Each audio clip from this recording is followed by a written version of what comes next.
ideal consensus candidate for APC Edo 2020. After the APC stakeholders in Edo State have resolved to replace Governor Godwin Obaseki as the party's candidate for the 2020 Edo State governorship election, which they did by presenting a consensus candidate among the formidable aspirants in their good books. That is to say, they did an internal selection process to choose one of the popular aspirants who have in the meantime agreed to submit themselves to the process to contest against the incumbent governor, who may insist on participating in the party's primary in June despite the odds against him. The notable aspirants from among whom the consensus candidate is expected to emerge are namely General Charles Ahibere, Engineer Chris Ogiwanye, Dr. Pius Odubu, and Pastor Saige Eze Iyamo. The supporters of this candidate seem to have keyed into these even as they root for their respective principal.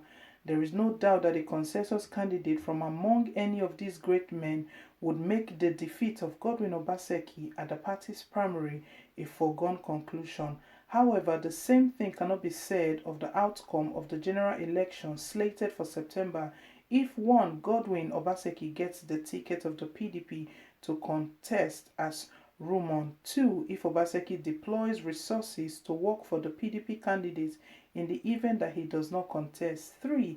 If any of the other aspirants break the accord reached prior to the consensus election.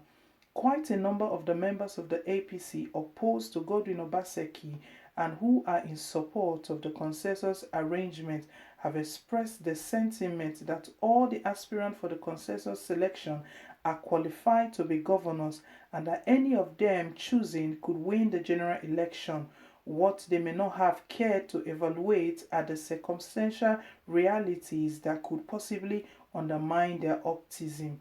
Justice Isegohi, a APC member and a political analyst, said that while he agreed with the proposition that the All Progressive Party APC governorship aspirants are qualified to be governors of Edo State, but he does not agree that just any one of them can win the election. Even with the agreement in principle, the demand those that step down to work for the consensus candidate at the general election in place. The reality is that the agreement for all the unsuccessful aspirants to work for the chosen one may be threatened if the process of selection is characterized by impunity, whereby it is not free, fair, and credible. It could also run into problem if evident superiority or merit is sacrificed on the altar of mundane sentimentality. Apparently, all the aspirants have a record of being good men. They are also politically experienced and understand the value of teamwork and compromise in political administration, of which the incumbent governor Godwin Obaseki has proven to be very deficient. Nevertheless, they all do not possess the same level of gravitas or capacity to swing the general election the way of the ruling party. And this is very important because in the event that Obaseki is denied the APC ticket, the party will have to grapple with a hot and desperate incumbent who definitely would not want to impact the election directly or indirectly, like a wounded lion fighting for its life and its pride. Therefore, it is descent into fallacy to assume that whoever is filled among these aspirants angling to upstage Obaseki as the governorship candidate of the APC is an automatic winner. It is also delusional. As indicated earlier, all the aspirants certainly do not have the equal capacity to mobilize the party and the general electorate to a win if the choice of candidate becomes the immutable factor in the contest, as it is likely going to be.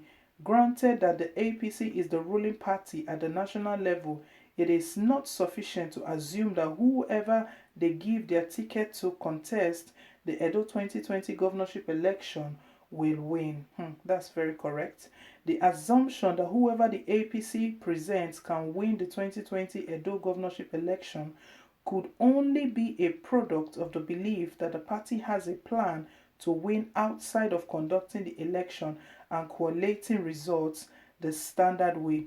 In plain terms, it means the party has a plan of rig as an alternative. Should this be what members of APC should base their expectation? Definitely not.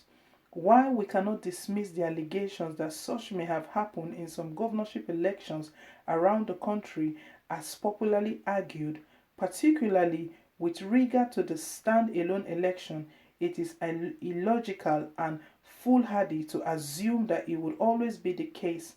For every narrative, there's always the element of time, circumstance, and personnel which determines its resolution. While comparing Edo State 2020 governorship election to such controversial election, one must bear in mind that the times are different, the states are different, the electorates are different, and the circumstances leading to the governorship primaries are definitely different.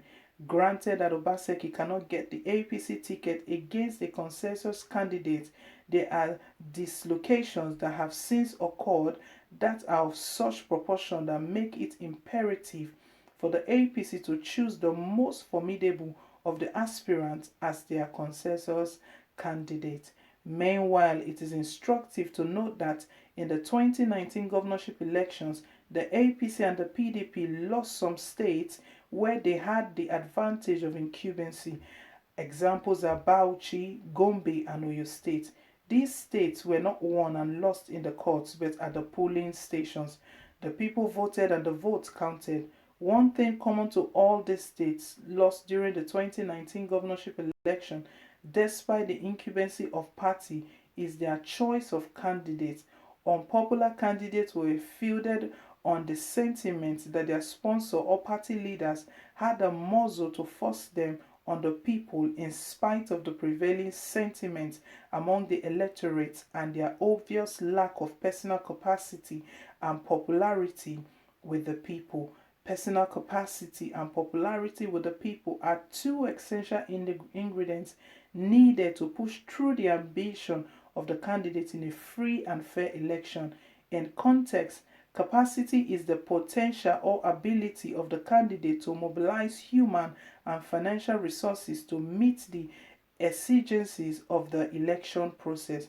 It is true that in an ideal circumstance, it is the duty of the party to mobilize these resources behind its candidate.